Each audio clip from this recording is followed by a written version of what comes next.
يا عماري حارس المرمى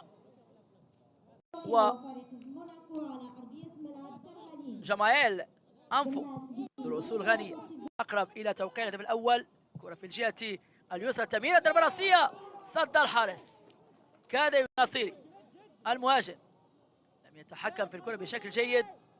تمريرة كانت ممتازة من الجهة اليمنى، تمريرة بالمقاس على نهاية الشوط الأول. هنا خطأ دفاعي والهدف الأول لمصلحة فريق أسد القمار.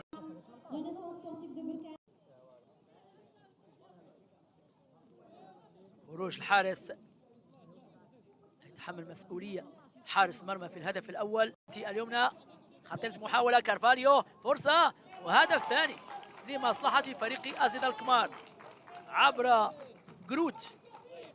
تمريرة ممتازة من شافاريلو، وجروت لم يجد صعوبة في وضع الكرة في شباك فريق نهضة البركانية والحارس.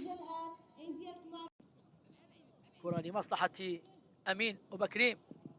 أمين أوباكريم سدد كرة، جول جول لمصلحة فريق نهضة البركانية. أو هدف يسجله اللاعب رقم 17 عبد العظيم الناجي. عبد العظيم الناجي والذي يسجل هدف. تمريرة ممتازة من أمين أوباكريم. الضربة الراسية جول، الضربة الراسية جول، طلبت بضربة راسية، أنت الضربة الراسية في المرمى جول. هو مهدي المجدي، مهدي التعادل. النهضة البركانية هدفان، أسد القمار هدفان. خطأ دفاعي ترك حرا طليقا الاختصاصي في الضربات الترجيحية ليكون صاحب الاختصاص في التصدي للضربات الترجيحية زكريا عماري. إذا ضربة ترجيحية أولى مصلحة فريق أسد القمار، يسدد في المرمى جول. سدد القمار فين؟ بلال عفاس اللاعب الأيمن.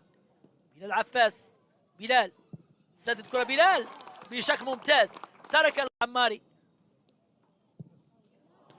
تسديدة قوية، هدف ثاني لفريق أسد. ضربة ترجيحية ثانية بركانية، يسدد جول.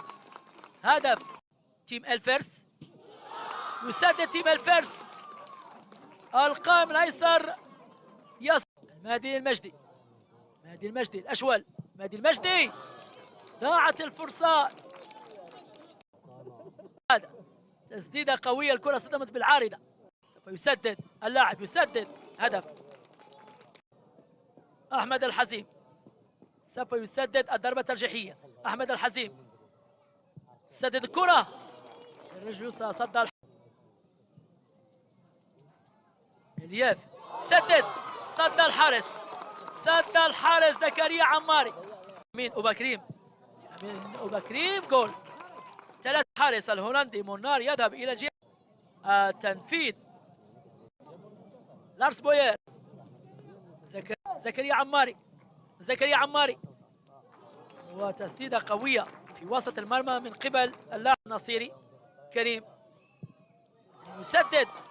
هذا كل فريق ضيع ضربتين ترجيحيتين في يريد تصديا ثانيا في هذا اللقاء. عماري ويسدد كرة وتصدم بالقائم الايسر، ضاع في القائم الايسر. هذا القائم الايسر يسجل 5-4. ايوب اشواد، ايوب اشواد جول. ونهاية الضربات الترجيحية فوز فريق نهضة البركاني ب5 مقابل 4. مشاهدة مباراة بتعادل فريقين.